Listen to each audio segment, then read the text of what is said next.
Collector সাহেব বিয়ে থেকে ফিরছিলেন। রাস্তায় তার তালাকপ্রাপ্ত স্ত্রী আবর্জনা থেকে খাবার তুলে খাচ্ছিল। বন্ধুরা, স্বামীর ভরসা ভাঙা আর নিজের মন মতো চলা একজন স্ত্রীকে কোথা থেকে কোথায় নিয়ে গেল। কোথায় 5 স্টারে খাবার খাওয়া হতো, আজ সেই স্ত্রী আবর্জনার ডাব থেকে খাবার তুলে খাচ্ছিল। বন্ধুরা, গল্প শুরু করার আগে আপনাদের কাছে অনুরোধ করছি, এই গল্পটা অবশ্যই আপনার স্ত্রীকে শোনাবেন, যাতে স্বামীর গুরুত্ব তাদের জানা হয়ে যায়। গোপাল উত্তরপ্রদেশের একটা ছোট গ্রামে মা আর ছোট ভাইয়ের সঙ্গে থাকত। তার বিয়ে হয় শীতলের সঙ্গে, যে পাশের গ্রামেরই মেয়ে ছিল। শীতলের সৌন্দর্য আর কথা বলার ধরন গোপালের খুব পছন্দ ছিল। বিয়ের পর দুজনের জীবন সুখে শুরু হয়। গোপাল তার স্ত্রীর প্রতিটি ছোট বড় ইচ্ছা পূরণ করত। শীতলের নতুন ফোন দরকার ছিল, গোপাল নিজের জমানো টাকা দিয়ে তাকে একটা ভালো স্মার্টফোন কিনে দিল। শীতল সারা দিন ফোনে সময় কাটাত, কিন্তু গোপালের এতে কোনো আপত্তি ছিল না। সে ভাবত এটা আজকালকার চলন। যদিও গোপালের মায়ের কাছে শীতলের ফোনে বেশি সময় কাটানো ঠিক লাগত না। তিনি গোপালকে সতর্ক করে বলতেন যে শীতলের গতিবিধির ওপর নজর রাখুক। গোপাল মায়ের কথাকে হালকাভাবে নিত আর বলতো, মা, শীতল খুশি আছে, এটাই যথেষ্ট। কয়েক মাস পর শীতল গোপালকে বলল যে সে তার পুরনো স্কুলের বন্ধু অঙ্কিতের সঙ্গে দেখা করতে চায়, যে এখন শহরে থাকে। অঙ্কিত তাকে মেসেজ করে জানিয়েছিল যে সে গ্রামের কাছে কোনো কাজে আসছে। গোপাল, যে তার স্ত্রীর ওপর পুরো ভরসা করত, তাকে অঙ্কিতের সঙ্গে দেখা করার অনুমতি দিয়ে দিল। শীতল শহরে অঙ্কিতের সঙ্গে দেখা করতে গেল, আর ফিরে আসার পর তার আচরণ একটু বদলাতে শুরু করল। সে প্রায়ই ফোনে ব্যস্ত থাকত আর গোপালের সঙ্গে কথা বলতে কম আগ্রহ দেখাত। একদিন শীতল গোপালকে বলল যে তার এক বান্ধবীর বিয়েতে যোগ দিতে শহরে যেতে চায়। গোপাল, যে তার স্ত্রীকে খুশি দেখতে চাইত, তাকে যাওয়ার অনুমতি দিল আর কিছু টাকাও দিল। শীতল শহরে গেল, কিন্তু দুদিন পরেও ফিরে এলো না। গোপাল চিন্তিত হয়ে শীতলের ফোনে কল করল, কিন্তু ফোন বন্ধ আসত। সে শীতলের বাবা মায়ের সঙ্গে যোগাযোগ করল। তারা বললেন যে তাদেরও কোনো খবর নেই। কয়েকদিন পর গোপালকে গ্রামের একজন লোক জানালো যে শীতলকে শহরে অঙ্কিতের সঙ্গে দেখা গিয়েছিল। এটা শুনে গোপালের হৃদয় ভেঙে গেল। সে শহরে গেল আর অঙ্কিতের বাড়িতে পৌঁছল, কিন্তু সেখানে জানতে পারল যে শীতল আর অঙ্কিত দুজনেই অন্য কোথাও চলে গেছে। অঙ্কিতের এক বন্ধু জানালো যে শীতল আর অঙ্কিত নতুন জীবন শুরু করার পরিকল্পনা করেছিল। গোপাল আরও জানতে পারল যে শীতল তাকে শুধু এজন্য বিয়ে করেছিল যাতে পরিবারের চাপ থেকে বাঁচতে পারে, আর পরে অঙ্কিতের সঙ্গে পালানোর সুযোগ পায়। গোপাল পুরোপুরি ভেঙে পড়ল, কিন্তু সে এই প্রতারণাকে ভুলে নতুন করে জীবন শুরু করার সিদ্ধান্ত নিল। পরিবারের কথায় সে সুমনের সঙ্গে দ্বিতীয় বিয়ে করল। সুমন একজন সাধারণ আর দয়ালু মেয়ে ছিল, যে গোপালের প্রতিটি পদক্ষেপে সঙ্গ দিত। দুজনের মধ্যে ধীরে ধীরে ভালোবাসা বাড়তে লাগল, কিন্তু গোপালের শীতলের প্রতারণার ব্যথা এখনও পুরোপুরি শেষ হয়নি। সে সুমনের ওপর ভরসা করতে দ্বিধা করত, যার ফলে তাদের সম্পর্কে মাঝে মাঝে টানাপোড়েন হতো। কয়েক বছর পর গোপাল, সুমন আর তাদের 2 সন্তান নিয়ে এক আত্মীয়ের বিয়েতে শহরে গেল। বিয়েটা একটা বড় ম্যারেজ হলে হচ্ছিল। সেখানে সবাই খাওয়া দাওয়া আর নাচ গানে মেতেছিল। বিয়ের পর যখন গোপাল আর তার পরিবার ম্যারেজ হল থেকে বেরোচ্ছিল, তখন সুমনের চোখ গেটের কাছে একটা ডাস্টবিনে পড়ল। সেখানে এক মহিলা, যার মুখ ময়লায় ভরা ছিল আর কাপড় ছেঁড়া ছিল, ডাস্টবিন থেকে বাকি খাবার তুলে খাচ্ছিল। সুমনের মন গলে গেল আর সে গোপালকে বলল, দেখো, এই মহিলা কত অসহায়, তুমি তাকে কিছু টাকা দাও যাতে ঠিকমতো খেতে পারে। গোপাল সুমনের কথা মেনে কিছু টাকা বের করল আর সেই মহিলার কাছে গেল। যেই সে কাছে পৌঁছল, স্তব্ধ হয়ে গেল। সেই মহিলা আর কেউ নয়, শীতল ছিল। শীতলও গোপালকে দেখে চিনে ফেলল। তার চোখ থেকে অশ্রু ঝরতে লাগল আর সে লজ্জায় মাথা নিচু করে ফেলল। গোপালের হৃদয় এক মুহূর্তের জন্য কেঁপে উঠল, কিন্তু সে কিছু বলল না। চুপচাপ টাকা শীতলের দিকে এগিয়ে দিল আর বলল, এটা নাও, কিছু খেয়ে নিও। এরপর সে সুমন আর বাচ্চাদের কাছে ফিরে এলো। সুমন গোপালের মুখে বিষণ্ণতা দেখে জিজ্ঞাসা করল, আপনি ঠিক তো আছেন? ওই মহিলাকে দেখে আপনি এত চিন্তিত হয়ে গেলেন কেন? গোপাল কিছুক্ষণ চুপ থাকল, তারপর বলল, ও আমার জীবনের একটা পুরনো অধ্যায় ছিল, যেটা আমি ভুলে গিয়েছি। চলো বাড়ি যাই। গোপাল আর সুমন বাড়ি ফিরল, কিন্তু গোপালের মন এখন শীতলের সেই অবস্থা নিয়ে অস্থির হয়ে উঠেছিল। সে ভাবত, আখির শীতলের সঙ্গে এমন কি হলো যে সে এই অবস্থায় পৌঁছে গেল? অঙ্কিত কি তাকে ছেড়ে দিয়েছে, নাকি অন্য কোনো কারণ ছিল? গোপাল সুমনের সঙ্গে এ বিষয়ে কথা বলতে দ্বিধা করত, কারণ সে চাইত না যে সুমন মনে করে যে সে তার অতীত নিয়ে চিন্তিত। এদিকে সুমনও গোপালের বদলে যাওয়া আচরণ লক্ষ্য করছিল। সে গোপালের সঙ্গে খোলাখুলি কথা বলতে চাইত, কিন্তু তার ভয় ছিল যে কোথাও গোপাল তার ওপর ভরসা না হারিয়ে ফেলে। এক রাতে যখন বাচ্চারা ঘুমিয়ে পড়ল, সুমন গোপালের কাছে বসল আর আস্তে বলল, গোপাল, আমি দেখছি তুমি সেই দিন থেকে কিছু অস্থির আছো। যদি তুমি শীতলের সত্যি জানতে চাও তাহলে আমাদের চেষ্টা করা উচিত, কিন্তু এই চেষ্টা আমাদের পরিবারের শান্তি নষ্ট না করে করতে হবে। গোপাল সুমনের কথা শুনে কিছুক্ষণ চুপ থাকল। সে সুমনের বোঝাপড়া আর সমর্থন দেখে প্রভাবিত হল। তারপর বলল, সুমন, তুমি ঠিক বলছ। আমি জানি না কেন, কিন্তু মনে হচ্ছে যদি এই প্রশ্নের উত্তর না পাই তাহলে এটা আমাকে সারা জীবন কষ্ট দেবে। কিন্তু আমি প্রতিশ্রুতি দিচ্ছি, আমাদের পরিবার আমার প্রথম অগ্রাধিকার থাকবে। পরের দিন গোপাল আর সুমন সিদ্ধান্ত নিল যে তারা শীতলের সত্যি জানার চেষ্টা করবে। গোপাল প্রথমে শীতলের বাবা মায়ের সঙ্গে যোগাযোগ করার সিদ্ধান্ত নিল। সে শীতলের গ্রামের পুরনো নম্বর খুঁজে বের করল, যেটা বিয়ের সময় পেয়েছিল। কয়েক বছর কেটে গিয়েছিল, তাই সে নিশ্চিত ছিল না যে নম্বরটা এখনও কাজ করবে। তবুও চেষ্টা করল। ফোন বাজল, আর ওদিক থেকে একটা ক্লান্ত গলায় শীতলের মা বললেন, হ্যাঁ। গোপাল নিজের পরিচয় দিয়ে বলল, মাঝি, আমি গোপাল বলছি। কয়েকদিন আগে আমি শীতলকে শহরে দেখেছি, তার অবস্থা খুব খারাপ ছিল। আপনি কি বলতে পারেন তার সঙ্গে কি হয়েছে? শীতলের মা প্রথমে চুপ থাকলেন, তারপর গভীর শ্বাস নিয়ে বললেন, বাবা, তোমাকে তার চিন্তা করতে হবে না। সে তোমার সঙ্গে যা করেছে, তারপর আমরাও তার সঙ্গে সব সম্পর্ক ছিন্ন করেছি। সে অঙ্কিতের সঙ্গে পালিয়ে গিয়েছিল, কিন্তু কয়েক মাস পরেই অঙ্কিত তাকে ছেড়ে দিয়েছে। সে আমাদের জানিয়েছিল যে অঙ্কিত তাকে শহরে একা ফেলে রেখে চলে গেছে, আর তারপর সে খারাপ সঙ্গে পড়ে গেছে। সে অনেকবার আমাদের কাছে আসার চেষ্টা করেছে, কিন্তু আমরা তাকে ঘরে ঢুকতে দিইনি।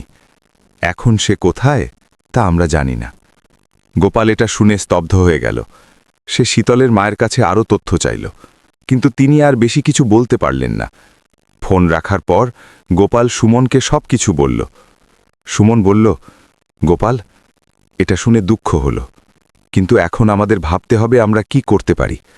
আমরা কি তাকে খুঁজে বের করার চেষ্টা করব, নাকি এখানেই ছেড়ে দেব? গোপাল চিন্তায় পড়ে গেল।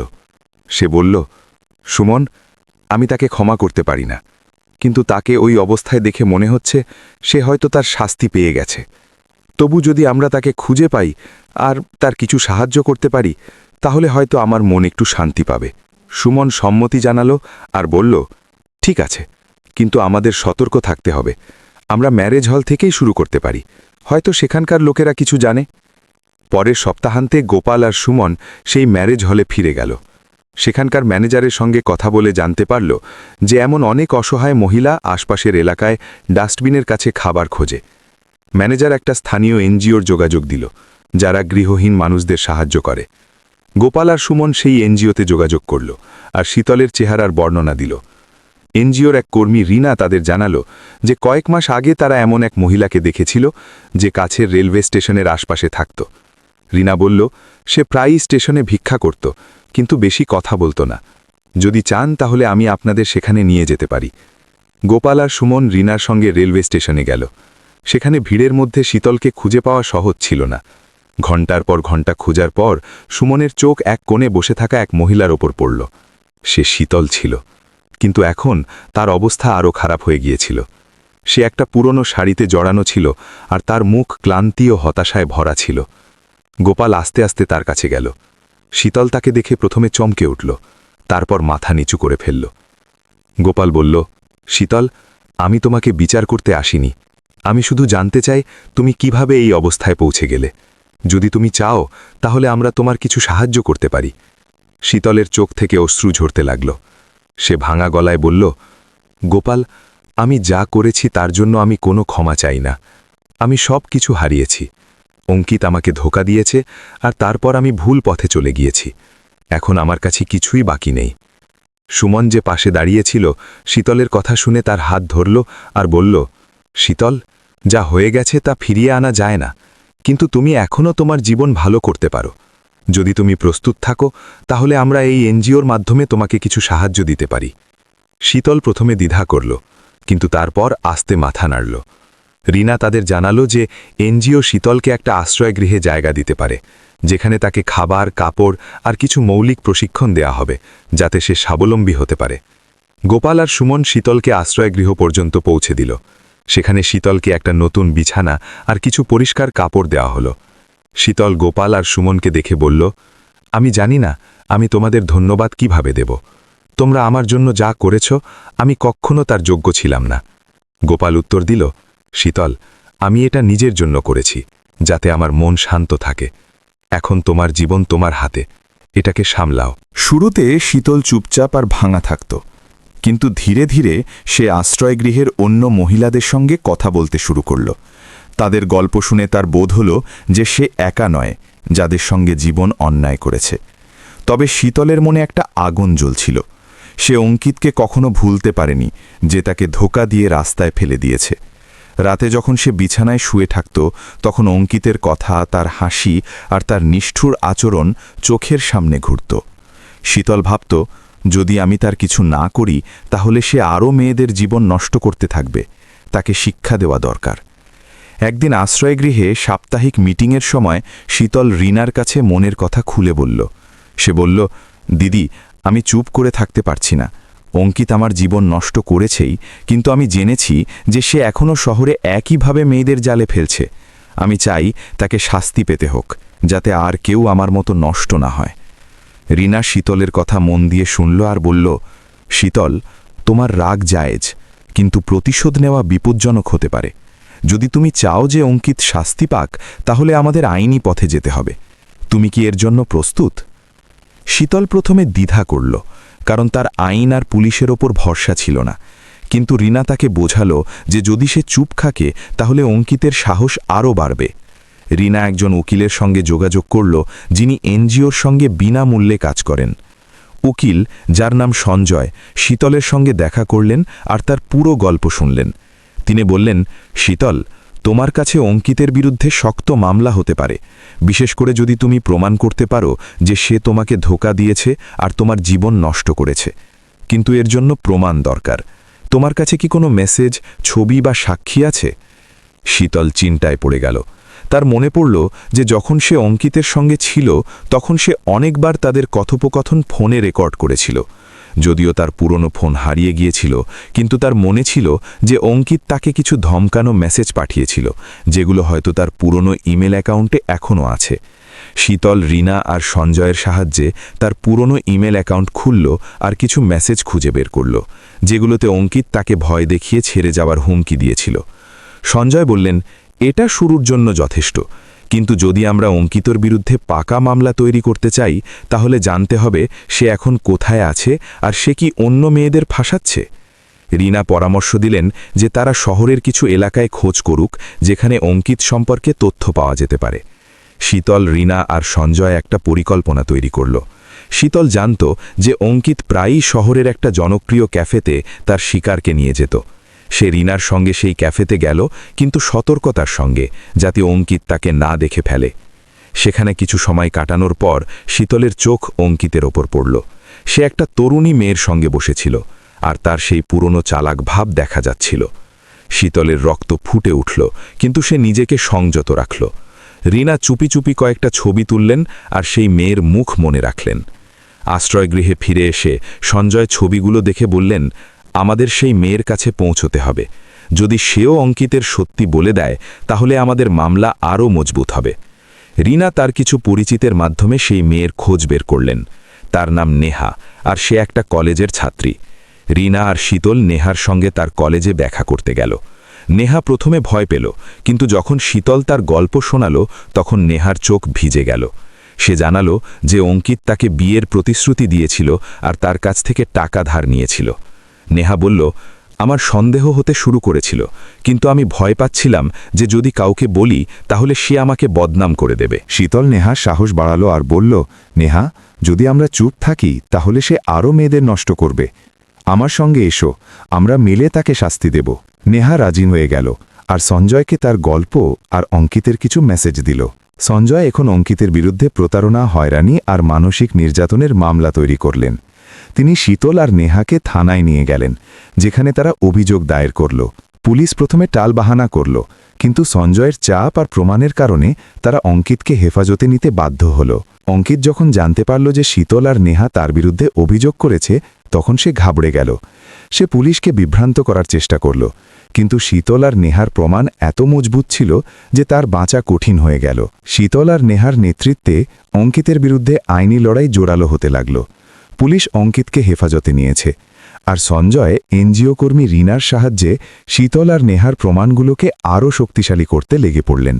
শীতল এখন শুধু নিজের জন্য নয়, বরং নেহা আর সেই সব মেয়েদের জন্য লড়ছিল যাদের অঙ্কিত ধোঁকা দিয়েছে।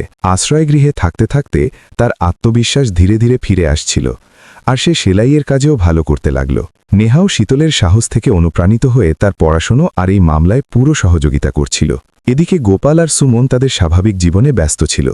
গোপাল শীতলকে আশ্রয়গৃহে পৌঁছে দেবার পর এই বিষয় থেকে নিজেকে দূরে রাখার চেষ্টা করেছিল, যাতে তার পরিবার প্রভাবিত না হয়। সুমনও গোপালের অনুভূতির সম্মান করত, আর এই বিষয়ে বেশি কথা বলত না। কিন্তু একদিন যখন গোপাল অফিস থেকে বাড়ি ফিরল, তখন তার কাছে একটা অচেনা নম্বর থেকে ফোন এলো। ওদিক থেকে রিনার গলা ভেসে এলো। রিনা বলল, গোপালজি, আমি আশ্রয়গৃহ থেকে বলছি। শীতল আমাকে আপনার নম্বর দিয়েছে।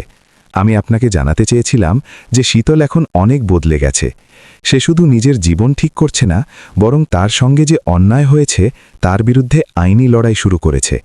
সে অঙ্কিতের বিরুদ্ধে মামলা দায়ের করেছে, আর আমার মনে হলো আপনার এটা জানা উচিত। গোপাল এটা শুনে স্তব্ধ হয়ে গেল। সে রিনাকে জিজ্ঞাসা করল, এসব কিভাবে হলো, আর শীতল এখন ঠিক আছে তো? রিনা তাকে সংক্ষেপে পুরো গল্প বললেন। কিভাবে শীতল অঙ্কিতের ধোঁকার সত্যি প্রকাশ করেছে, কিভাবে নেহার মতো আরেক মেয়ে সামনে এসছে, আর কিভাবে তারা এখন মিলে অঙ্কিতকে শাস্তি দেওয়ার চেষ্টা করছে। রিনা আরও বললেন, শীতল আপনার আর সুমনজির অনেক ধন্যবাদ জানিয়েছে। সে বলেছে যে যদি আপনারা সেই দিন তার সাহায্য না করতেন তাহলে সে হয়তো এই পর্যায়ে পৌঁছতে পারত না। ফোন রাখার পর গোপাল সুমনকে সব কিছু বলল। সুমন মন দিয়ে শুনল আর বলল, গোপাল, এটা শুনে আমার খুশি হচ্ছে যে শীতল তার ভুল থেকে শিখছে। আমার মনে হয় আমাদের তার সমর্থন করা উচিত। সে যা করছে তা শুধু তার জন্য নয়, অন্য মেয়েদের জন্যও দরকার। গোপাল প্রথমে দ্বিধা করল। শীতলের ধোঁকার ব্যথা এখনও তার হৃদয়ে কোথাও রয়ে গিয়েছিল, কিন্তু সুমনের কথায় সে প্রভাবিত হল। সে বলল, সুমন, তুমি ঠিক বলছ। যদি শীতল সঠিক পথে থাকে তাহলে আমাদের তার সাহস বাড়ানো উচিত। কিন্তু আমি চাই না আমাদের পরিবার এই বিষয়ে বেশি জড়িয়ে পড়ুক।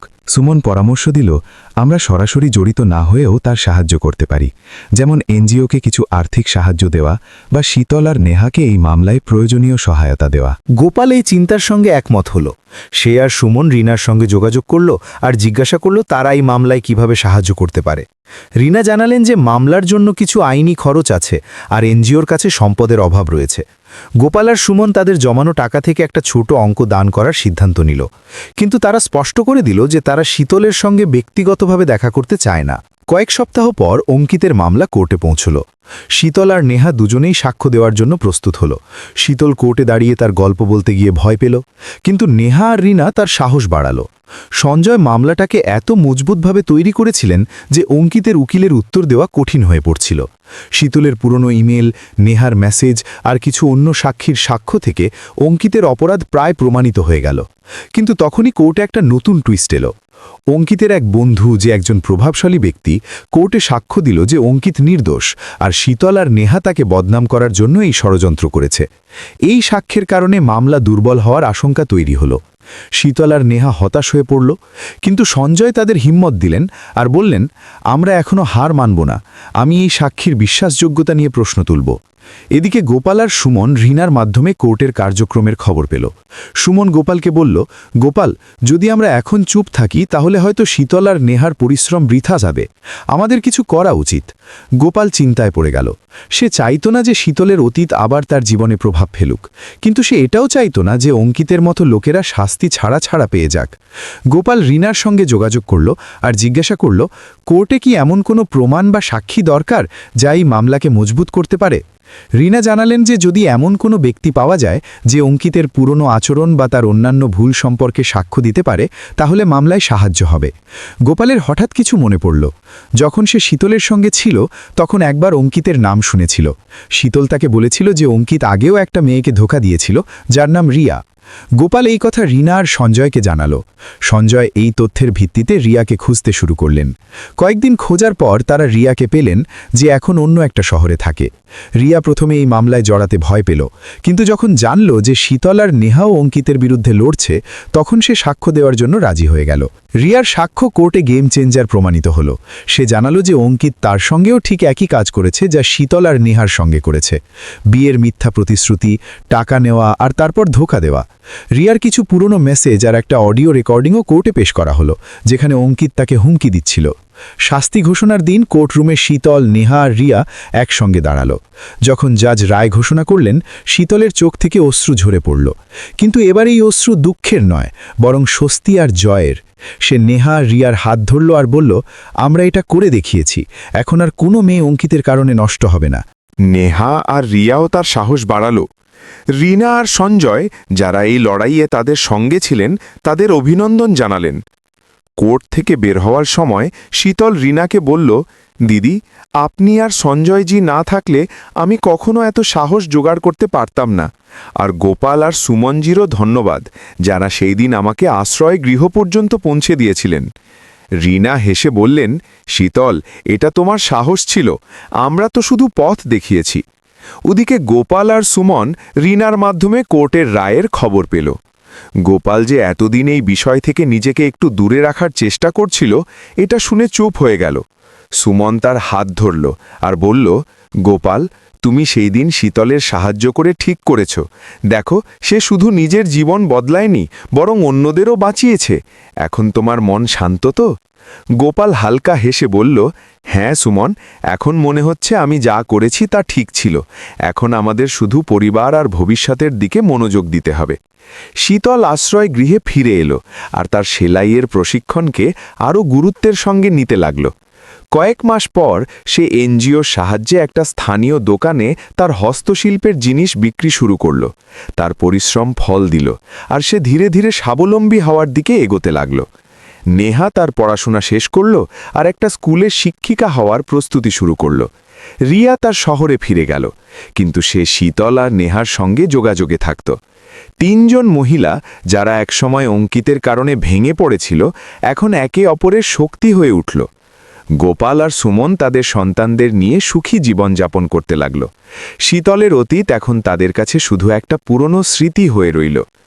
গোপাল মাঝে মাঝে সুমনকে বলতো, সুমন, তুমি আমাকে শিখিয়েছ যে কারো সাহায্য করা কখনো বৃথা যায় না। সুমন হেসে উত্তর দিত, আর তুমি আমাকে শিখিয়েছ যে পুরনো ক্ষত ভুলে নতুন শুরু করা কতটা জরুরি। একদিন শীতল আশ্রয় গৃহের নিজের ঘরে বসে একটা চিঠি লিখল। সে গোপাল আর সুমনকে ধন্যবাদ জানাতে চাইত, কিন্তু সে জানত যে তারা হয়তো এখন তার সঙ্গে দেখা করতে চাইবে না। তবু সে চিঠিতে লিখল, গোপালজি, সুমনজি, আপনারা সেই দিন একটা ভাঙা মহিলাকে নতুন জীবন দিয়েছেন। আমি জানি আমি আপনাদের সঙ্গে ভুল করেছি আর আমি ক্ষমা চাইছি না, কিন্তু আমি প্রতিশ্রুতি দিচ্ছি যে আমি এখন একটা ভালো মানুষ হওয়ার চেষ্টা করব। আপনাদের ধন্যবাদ। সে চিঠিটা রিনাকে দিল, কিন্তু বলল, এটা গোপালের কাছে পাঠাবেন না। রিনা তার অনুভূতি বুঝলেন আর চিঠিটা সযত্নে রেখে দিলেন। শীতলের জীবন এখন একটা নতুন পথে চলছে। সে জানে যে অতীতকে ফিরিয়ে আনা যায় না, কিন্তু ভবিষ্যৎকে ভালো করা তার হাতে রয়েছে। কোর্টের রায়, অঙ্কিতের শাস্তি আর তার নতুন শুরু, এগুলো প্রমাণ করে যে ন্যায় বিচার সম্ভব আর ভাঙা ভরসাও ধীরে ধীরে আবার গড়ে তোলা যায়।